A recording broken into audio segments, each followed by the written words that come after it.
सुनो, एक चुनरी भी श्री जी की दे दो।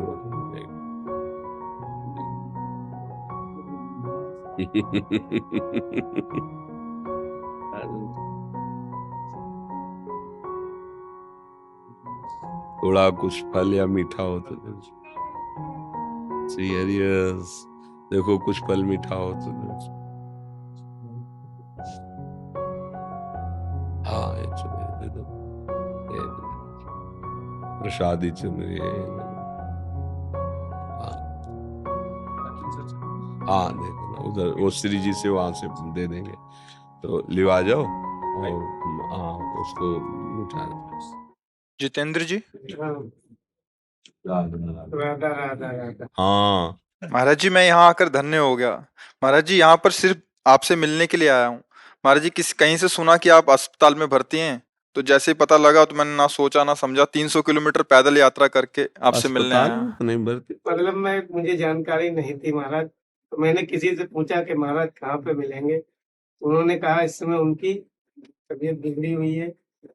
मैंने तबीयत तो क्या है कि 18 साल से बिगड़ी हुई है। महाराज जी, ये एक आपकी पुरानी वाली जो वीडियोस होती है ना, वो भी वायरल हो हाँ, जाती हैं क्या तो है कि उसमें। अब लोग अब कुछ भी डाल रहे हैं, वो ऐसा। सोशल मीडिया के जरिया से मैंने सोचा कहीं भी महाराज मुझे मिलेंगे, मैं वहां पे पहुंचूंगा जरूर। बड़ी कृपा हुई श्री जी की कि आप वृंदावन आए, आप दर्शन, जब संतों के पास जाए तो उनको सुख देने के लिए नाम उच्चारण करें, जैसे उनका ना आपका नाम, तो राधा राधा राधा राधा राधा, तो हमें सबसे बड़ी भेंट, सबसे बड़ा सुख। अब हमें तभी आपको देखने की इच्छा होगी जब आप नाम उच्चारण करेंगे। ऐसे जैसे आप हाँ बोले ना, अब चूंकि आपको संग नहीं मिला ना, इसलिए कभी किसी भी संत के पास जाओ तो उसको नाम सुनाओ। जैसे देखते हैं ना सन, बाबा जय श्री राम, बाबा राधे श्याम, राधा राधा, तो उससे हमें सुख मिलता है कि आपने हमारे आराध्य देव का स्मरण, तब आपको हम प्यार दृष्टि से देखते हैं।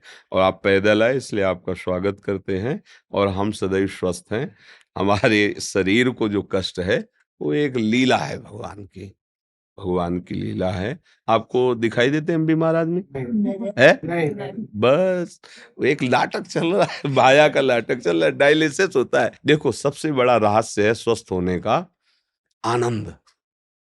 अगर चित्त आनंद है तो फिर सब लघु रहता है। अब हमें प्रियाजू के चरणों का आश्रय सहारा मिल गया है, तो हर समय मन उनकी कृपा से आनंदित रहता है। शरीर कष्ट में रहता है, डायलिसिस होते हैं, बड़ी दवाइयां हैं, बड़ा कष्ट है, पर वो सब एक बाहरी माया का नाटक मात्र है। आनंद है हमें। अस्पताल में भी भर्ती रहना पड़ा, ऑपरेशन भी हुए, सब दुनिया की चीजें, पर ये सब माया का नाटक है। आनंद है तो प्रभु के नाम में, रूप में, और उसी आनंद के बल से हम आनंदित रहते हैं, और वही हमारे जीवन का परम लाभ है। नहीं तो अगर शरीर स्वस्थ है और आप गंदे आचरणों में, तो क्या आप आनंदित हो क्या? आप सोचो, देखो आप जल रहे हो, आप क्लेशित हो, आप अशांत हो, ऐसे ऐसे राक्षसी भाव एक दूसरे को मारे डाल रहा है, एक दूसरे को क्या है ये? तो आपका सद्भाव बहुत अच्छा है, और हम यही चाहेंगे कि आप जब आए हो तो आप राधा राधा जपने की कोशिश करो और भगवान की कृपा के पात्र बनो।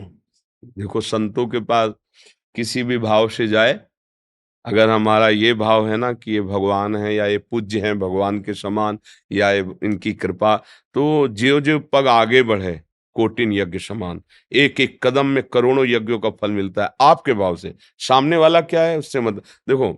हमारे भाव ये होते हैं, जब हम किसी देवता के या भगवान के मंदिर में दर्शन करने जाते हैं, वो तो विग्रह रूप में विराजमान है, पर जब जैसे हमारे भाव होते हैं, मेहनत करके गए, लौटते दूर से देखा, ध्वजा देखा, मंदिर, एकदम आनंद हुआ, सामने गए रो पड़े, एकदम हाँ प्रभु प्रभु, हाँ मेरे प्रभु, वो प्रभु देख रहे हैं, उसका उसको फल मिलता है। ये जो आप साधना करके आ रहे हो ना, इसका फल है, अमोघ फल है।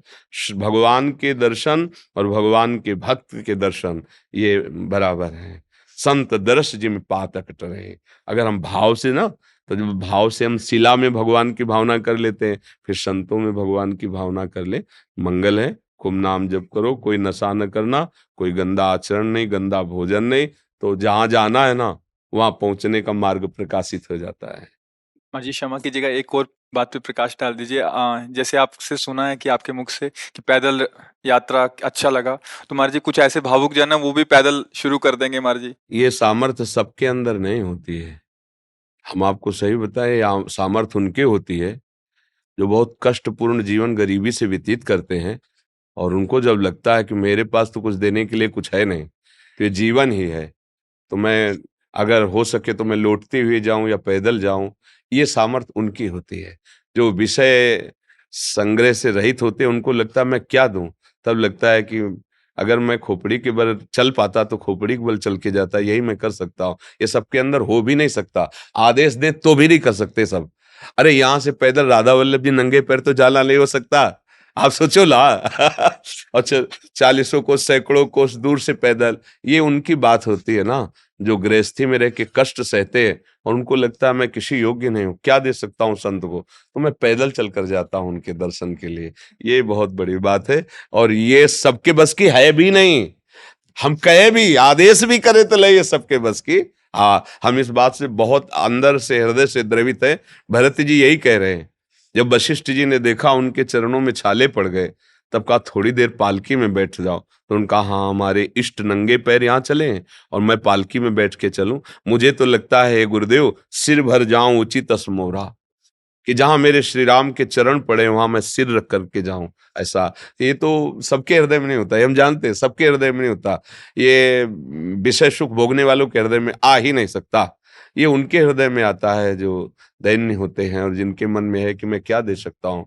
तो यही है, शरीर है, इसी को कष्ट दे करके मैं जाता हूँ, भूखा प्यासा जैसा भी मैं उनके दर्शन करूं। ये अमोघ बात है सबके ये लेके सब कोई ऐसा मत करना। हम कह रहे सब कोई करे तो कर भी नहीं सकता, नहीं कर सकता।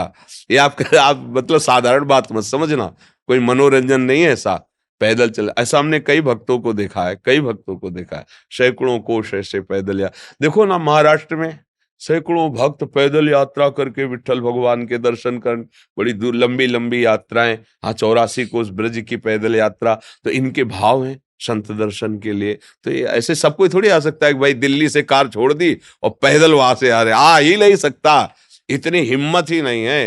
हिम्मत तो उसकी ही होती है ना जिसको ये लग गया कि अब हमारे पास तो कुछ है नहीं, शरीर प्राण ही है, अब यही हम समर्पित करते हैं। बहुत बड़ी बात है, बहुत बड़ी बात है।